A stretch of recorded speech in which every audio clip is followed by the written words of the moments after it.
Welcome to the Faith Focus Network, where we delve into the rich traditions and practices of the Catholic faith.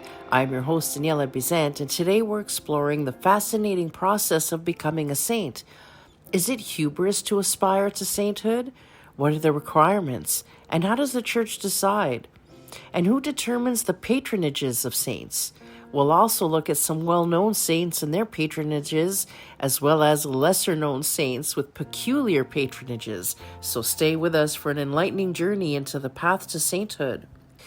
Let's begin by addressing the question of whether it's hubris to aspire to sainthood. Aspiring to sainthood is not hubris, but it's a call to live a holy and virtuous life. The Catholic Church encourages all believers to strive for holiness, following the example of Christ.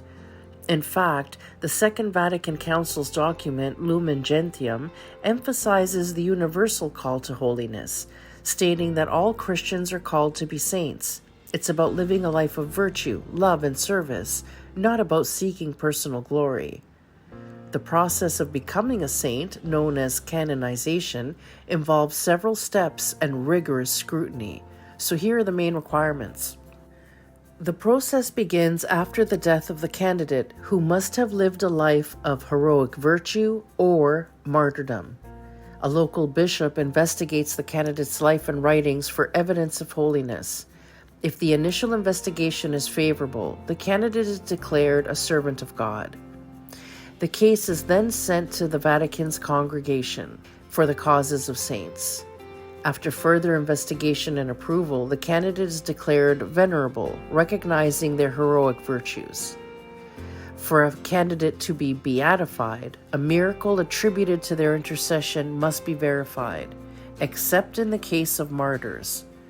Beatification declares a candidate blessed and allows limited public veneration. A second verified miracle is usually required for canonization. Once canonized, the candidate is declared a saint, and a universal veneration is permitted. The canonization process is thorough and involves several stages. Once a person is canonized, patronages are determined based on various factors, including the saint's lives, deeds, and miracles. So here's how patronages are typically assigned. Patronages often reflect the saint's life, mission, or circumstances of their martyrdom. For example, St. Louis, who was martyred for being roasted alive, is often the patron saint of cooks. Miracles attributed to the saint's intercession can also influence their patronage. For example, St. Anthony of Padua, known for his powerful preaching and miracles, is the patron saint of lost objects. Popular devotion and traditions can lead to certain patronages. For example, Saint Therese of Lisieux, known for her little way of spiritual childhood, is associated with roses. Many who pray for her intercession report receiving roses or smelling roses as a sign. Saint Jude is the patron saint of desperate cases and lost causes, and he's known for his intercession in seemingly impossible situations. And then you have St. Francis of Assisi, who's the patron saint of merchants, animals, and ecology, and that's because he's known for his love of nature and simplicity. But then there's some lesser-known saints. For example, Saint Drago. He's the patron saint of unattractive people and coffee houses. How weird is that? And he's known for his physical deformities and his hermit lifestyles, and I'm guessing he loved coffee?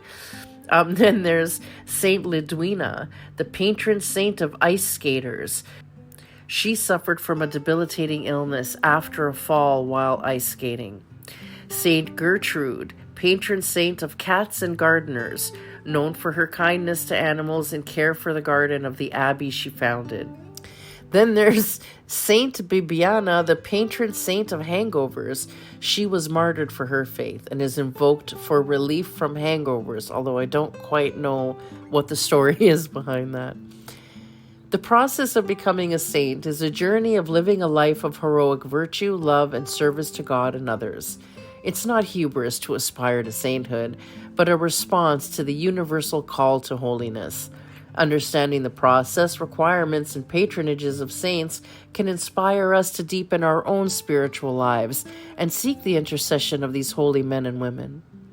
Thank you for joining me today as we explored the path to sainthood.